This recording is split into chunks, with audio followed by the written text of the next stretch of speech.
جب بھی اللہ کی اس زمین پہ کسی انسان نے تکبر کیا، ظلم کیا، تو اللہ نے اسے نشان عبرت بنا دیا۔ تو ویسے ہی حضرت موسیٰ علیہ السلام کے زمانے میں قوم قبط و امالک سے جو مصر کا بادشاہ بنا، جس کا نام ولید بن مصعب بن ریام تھا، جس کو پوری دنیا فرعون کے نام سے یاد کرتی ہے، وہ انسانوں پہ ظلم کرتا تھا اور جو لوگ غریب تھے ان کا حق کھاتا تھا، ان سے سخت مزدوریاں اور کم اجرت دیتا تھا، اور جو انسان اس کا غلام نہیں بنتا تھا اس کو قتل کر دیتا تھا۔ تبھی اللہ نے اپنے نبی موسیٰ علیہ السلام کو حکم دیا کہ اے موسیٰ، فرعون تک میرا پیغام پہنچاؤ کہ وہ انسانوں پہ ظلم نہ کرے، ورنہ اللہ کا عذاب ان کو لے ڈوبے گا۔ جب اللہ کے نبی نے اللہ کا پیغام فرعون کو دیا تو وہ مذاق اڑانے لگا اور کہنے لگا یہاں کا خدا میں ہوں اور میں کسی کے حکم کو نہیں مانتا۔ تو بس اللہ اپنی نشانیاں حضرت موسیٰ علیہ السلام کے توسط سے دکھاتا رہا، اور پورا مصر حضرت موسیٰ کے معجزات کو دیکھ کے حیران ہوتا گیا۔ کچھ ایمان لے آئے اور کچھ فرعون سے سوالات کرنے لگے۔ بالآخر فرعون موسیٰ علیہ السلام کے معجزات کو دیکھ کے اس بات تک آ پہنچا کہ آج میں موسیٰ اور اس کی قوم بنی اسرائیل کو قتل کر دوں گا۔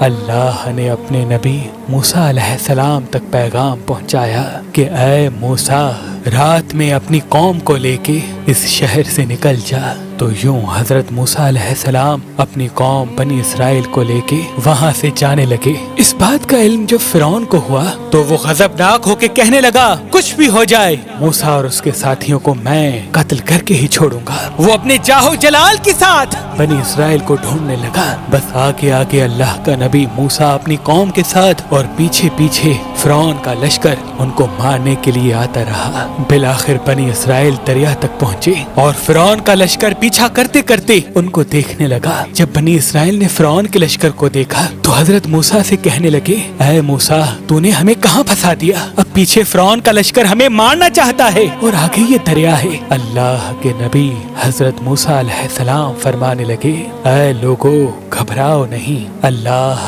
ہمارے ساتھ ہے۔ یہ کبھی ہو ہی نہیں سکتا کہ فرعون اور اس کا لشکر ہمیں پکڑ لے۔ سب کہنے لگے اے موسیٰ، اب ہم آگے جائیں گے کیسے؟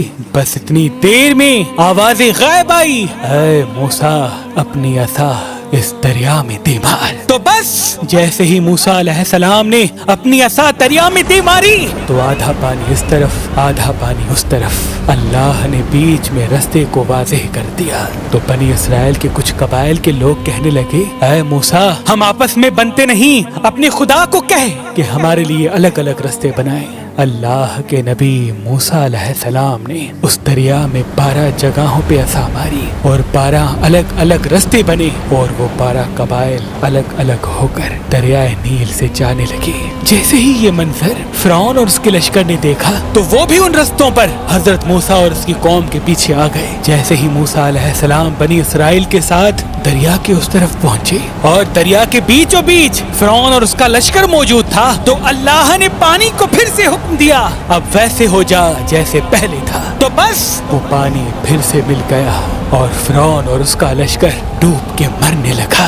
یہ پورا منظر حضرت موسیٰ اور اس کی قوم دیکھ رہے تھے، اللہ کا شکر ادا کر رہے تھے، اور اتنی دیر میں فرعون چیخ کے کہنے لگا میں بھی موسیٰ اور ہارون کے اللہ کو تسلیم کرتا ہوں، میں بھی ایمان لاتا ہوں کہ موسیٰ کا اللہ بڑی قدرت والا ہے۔ اتنی دیر میں آواز غائب آتی ہے کہ اے فرعون، اب ایمان لاتا ہے جب تو دوزخ کی دہلیز تک پہنچا ہے۔ اے فرعون، ہم تیرے تکبر اور تیری لاش کو آنے والے لوگوں کے لیے نشان عبرت بنائیں گے، تاکہ ہر انسان یہ جان لے کہ زمین پہ انسان کو تکبر راس نہیں آتا۔ آج بھی اللہ نے فرعون کی لاش کو نشان عبرت بنا کے رکھا ہے۔ بے شک جس انسان نے تکبر کیا، انسانوں پہ ظلم کیا، وہ اللہ کی رحمت سے دور ہو کر دوزخ تک پہنچ جاتا ہے۔